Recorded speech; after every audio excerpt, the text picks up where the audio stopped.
नमस्कार, मैं पृथ्वी शर्मा और आप देख रहे हैं CTV7 न्यूज़ की खबरें। शुरू करते हैं प्रादेशिक खबरों से।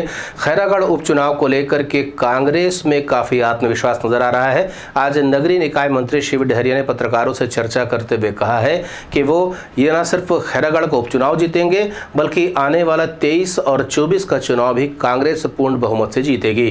देखिए, हमारी रणनीति स्पष्ट है और जनता ने उस चीज़ को समझ लिया है कि कांग्रेस के नेतृत्व में ही छत्तीसगढ़ में विकास हो सकता है और खैरागढ़ हमेशा से कांग्रेस का गढ़ रहा है और आगे भी रहेगा। 23 में असर दिखेगा इसका सेमीफाइनल का?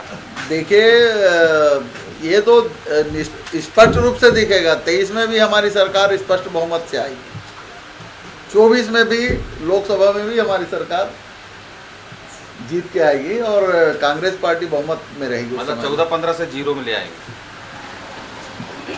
वो तो छत्तीसगढ़ की जनता तय करेगी किसको कहाँ पे रखना है।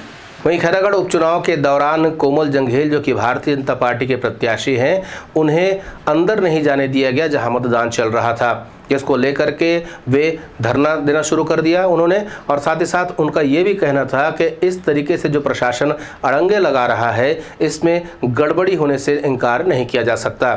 वो काफ़ी देर धरने पर बैठे रहे और प्रशासन के लोग उन्हें वहां से हटाने का प्रयास करते रहे, लेकिन आखिरकार जब उनकी सारी बातें सुन ली गई तो वे वहां से हटे हैं।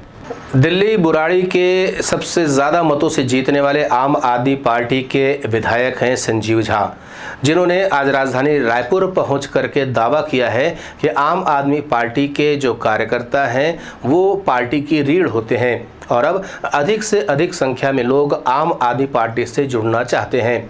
उन्होंने आने वाले चुनाव में बेहतर प्रदर्शन की उम्मीद जताई है। सरकार बनने के बाद पूरे देश में आम आदमी पार्टी के प्रति लोगों का आकर्षण है।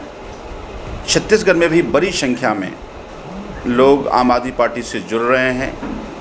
न केवल अलग अलग पार्टी के वो तमाम लोग जो छत्तीसगढ़ की भला चाहते हैं, वो तमाम प्रोफेशनल्स, अलग अलग प्रोफेशन के लोग जो छत्तीसगढ़ के 22 साल के लूट से परेशान हैं, वो सब आम आदमी पार्टी को ज्वाइन करना चाह रहे हैं। अभी 10 दिन की यात्रा पर मैं अलग अलग ज़िले में जा रहा हूँ। अलग अलग ज़िले से भारी संख्या में लिस्ट आ रही है, लोग कह रहे हैं कि हम आम आदमी पार्टी को ज्वाइन करेंगे। आज रायपुर में एक लंबी लिस्ट है जो आम आदमी पार्टी छत्तीसगढ़ को ज्वाइन करना चाह रहे हैं। संयुक्त मोर्चा की ओर से धरना प्रदर्शन की शुरुआत हुई है। राजधानी रायपुर में अपनी 23 सूत्री मांगों को लेकर के ये धरना प्रदर्शन कर रहे हैं।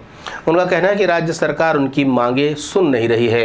वहीं उन्होंने अपनी मांगों के संबंध में चर्चा करते हुए बताया कि गृह भाड़ा सहित नियमितीकरण, वेतन विसंगति जैसी बहुत सी प्रमुख मांगे हैं जिनको लेकर के लगातार सरकार से बात चल रही है, लेकिन अभी तक किसी भी किस्म का कोई भी फैसला सरकार की ओर से नहीं लिया गया है। नतीजन इनमें नाराजगी बढ़ते जा रही है और आने वाले दिनों में ये उग्र आंदोलन की बात कर रहे हैं। हम लोग संयुक्त मोर्चा के बैनर में संयुक्त मोर्चा का 2 मांग, HRA और गृह भाड़ा भत्ता और स्वास्थ्य कर्मचारी संघ की तरफ से 26 सूत्री मांग का ज्ञापन सौंपे हैं। स्वास्थ्य कर्मचारियों की जो प्रमुख मांगे हैं, कर्मचारियों का वेतन विसंगति, संविदा कर्मचारियों का नियमितीकरण, अंशकालीन शिक्षकों का नियमितीकरण, जीवन दीप समिति में कार्यरत कर्मचारियों का नियमितीकरण, स्टाफ नर्सों का पदनाम परिवर्तन, ड्रेसरों का पदनाम परिवर्तन, CHO कर्मचारियों का नियमितीकरण, ऐसे 26 सूत्री मांग है। इस मांग को लेकर आज पूरा प्रदेश के लगभग 25,000 स्वास्थ्य कर्मचारी आंदोलन में हैं। इधर दंतेवाड़ा की मां दंतेश्वरी से आशीर्वाद लेकर के 150 मनरेगा के कर्मचारी अपनी मांगे पूरी कराने के लिए पदयात्रा कर रहे हैं और वो राजधानी रायपुर पहुंचेंगे। प्रदेश सरकार से कई बार गुहार लगाई गई कि इनकी मांगे मान ली जाए, लेकिन मनरेगा के कर्मचारियों के प्रति सरकार का रवैया उदासीन है, जिसको लेकर के इनके मन में खासी नाराजगी है। इन्होंने मां दंतेश्वरी के चरणों में दीप जलाया है कि उनकी मन्नत पूरी हो जाए। अब मांग पूरी होगी या नहीं होगी ये तो छत्तीसगढ़ सरकार बताएगी, लेकिन ये एक अनोखा प्रदर्शन कर रहे हैं और ये 150 संख्या में, जो कि वहां से पैदल राजधानी रायपुर पहुंचेंगे। NDPC एक्ट की बारीकियों को समझने के लिए 2 दिवसीय सेमिनार का आयोजन राजधानी रायपुर के वृंदावन हॉल में किया जा रहा है। इसमें थाना प्रभारी, विवेचना अधिकारी सहित एसपी और अधिवक्ताओं सहित जज भी शामिल हो रहे हैं। एनडीपीसी एक्ट के जब केस फाइल किए जाते हैं तो ऐसी बहुत सी त्रुटियां हो जाती हैं जिसकी वजह से आरोपी बच निकलता है। ऐसी त्रुटियां ना हो, इसे ध्यान में रख करके यहां अधिकारियों कर्मचारियों को उन बारीकियों के बारे में समझाया जा रहा है। हाईकोर्ट के जज के द्वारा दी गई जानकारी भी काफ़ी लाभकारी रही, ऐसा पुलिस अधिकारियों का कहना है। उन्होंने मीडिया से चर्चा करते हुए बताया कि इस सेमिनार का निश्चित रूप से उन्हें लाभ मिलेगा, क्योंकि जो आरोपी है वो तरह तरह के लूप्स का फ़ायदा उठाकर बच निकलने में कामयाब हो जाते थे, लेकिन अब ऐसे सेमिनार की वजह से उन्हें एनडीपीसी एक्ट से संबंधित संपूर्ण जानकारियां प्राप्त हो रही हैं।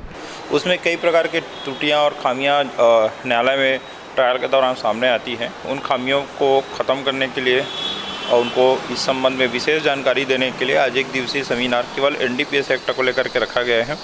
चूँकि एनडीपीएस का जो प्रकरण है न कि केवल एक व्यक्ति का संबंधित न हो करके पूरे समाज पर दुष्प्रभाव डालता है, इसलिए इसको अत्यंत गंभीरता के साथ आज हमारे थाना के लगभग सभी थानों के 3 से 4 विवेचक और थाना प्रभारी और सीएसपी गण भी उपस्थित हैं। इसमें जो विशेष न्यायालय के न्यायाधीश हैं रायपुर के श्रीवास्तव सर, उनके द्वारा उद्बोधन दिया गया है। इसके अलावा अपने जो आरोपी को पक्ष से जो वकील रहते हैं उनमें से भी एक महापात्रा जी अधिवक्ता हैं, उनके द्वारा भी एक व्याख्यान दिया गया, जिसमें पुलिस के जो विवेचना के जो चलान हैं उसमें कई खामियां रहते हैं, उसके संबंध में बारीकी से बताया गया।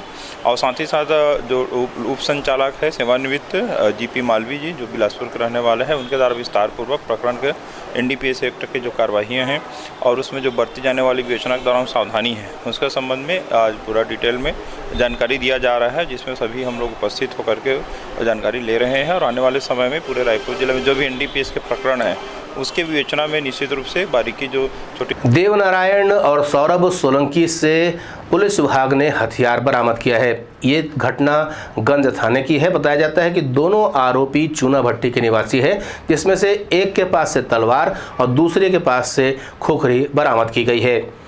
लोगों को आतंकित करने के उद्देश्य से इनके द्वारा हथियार रखना बताया जा रहा है। मुखबिर से सूचना मिली थी पुलिस विभाग को, उसके बाद तत्काल कार्यवाही करते हुए इन्होंने दोनों आरोपियों को हथियार समेत गिरफ्तार कर लिया है। गुरु घासीदास आस्था मंच की ओर से राजधानी रायपुर के रंग मंदिर में एक सम्मान समारोह का कार्यक्रम आयोजित किया जा रहा है, जिसमें समाज के 101 लोगों को सम्मानित किया जा रहा है। हम आपको बता दें कि इस कार्यक्रम में मुख्य अतिथि के रूप में शामिल हुए विधायक सत्यनारायण शर्मा, जिन्होंने समाज के विभिन्न विभूतियों को सम्मानित किया। स्वर्गीय नकुल देव डिढ़ी की जयंती के अवसर पर यह कार्यक्रम रखा गया था। रंग मंदिर में सतनाम अनमोल रत्न अवार्ड का आयोजन जो किया गया, उसमें समाज के लोगों को जो कि श्रेष्ठ कार्य कर रहे हैं उन्हें सम्मानित किया गया। मंच के अध्यक्ष राजेन टोडर ने बताया कि कार्यक्रम सुबह 12 बजे से प्रारंभ हुआ और कार्यक्रम का उद्देश्य सतनामी समाज के प्रतिभाशाली लोगों को तलाश कर एक मंच पर लाना है और उन्हें सम्मानित भी करना है। यहाँ 26 जिलों से चुने गए लोगों को सम्मानित किया गया। आयोजन का उद्देश्य समाज की ऐसी प्रतिभाओं का सम्मान करना है जो सामाजिक आर्थिक असमानता, अन्याय, अंधविश्वास और समाज में फैली कुरीतियों को लेकर समाज व देश हित की दिशा में काम कर रहे हैं, जैसे डॉक्टर, इंजीनियर, शिक्षक, कलाकार, सामाजिक कार्यकर्ता, सरपंच, वकील, किसान, जवान, जनप्रतिनिधि और अन्य प्रशासनिक अधिकारी। उन्होंने CTV 7 से चर्चा करते हुए आयोजन के संबंध में जानकारी दी।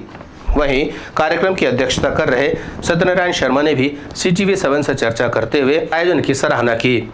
वहीं कार्यक्रम में विशिष्ट अतिथि के रूप में उपस्थित हुए डॉक्टर शिव डहरिया ने भी CTV 7 से चर्चा करते हुए कार्यक्रम की सराहना की। घासीदास बाबा के जयंती के जन्मदाता स्वर्गीय नकुल देव डिढ़ी ग्राम भोरिंग के रहने वाले थे, जिन्होंने 1837 में गुरु घासीदास बाबा की जयंती की शुरुआत की। उसके बाद क्रमशः लगातार आज प्रदेश में जयंती कार्यक्रम होते रहा है।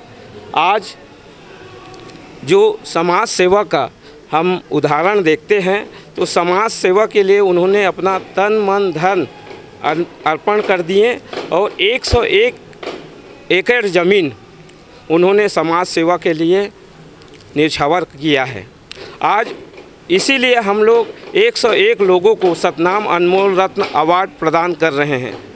आज छत्तीसगढ़ के डॉक्टर, इंजीनियर, वैज्ञानिक, पंथी कलाकार, साहित्यकार, जनप्रतिनिधि और जिला से लेके पूर्व विधायक सबको, बुद्धिजीवियों को हम लोग सतनाम अनमोल रत्न अवार्ड प्रदान कर रहे हैं। आज सतनाम अनमोल रत्न अवार्ड की आवश्यकता इसलिए है कि पूर्व में शासन प्रशासन द्वारा जो समाज सेवा और देश सेवा के लिए जो समाज के किसान, जवान और जितने भी बौद्धिक जीवी वर्ग हैं वो कहीं न कहीं उपेक्षित रहा है, जिसकी पीड़ा मैंने महसूस किया। ऐसे ही पीड़ा दादा नकुल देव ढीढ़ी प्रदेश में जाति पाति, छुआछूत, अस्मिता, अत्याचार के खिलाफ थे। उन्होंने भी ये पीड़ा को महसूस किया और सतनाम को एक पंथ के रूप में गुरु घासीदास जी के प्रेरणा और उनके मार्गदर्शन को पूरे छत्तीसगढ़ में आज जन जन तक पहुंचाने का काम नकुल देव ढीढ़ी ने किया है। CTV7 की खबरों में फिलहाल इतना ही। नए समाचारों के साथ आपसे फिर होगी मुलाकात। तब तक मुझे देनुमति, नमस्कार।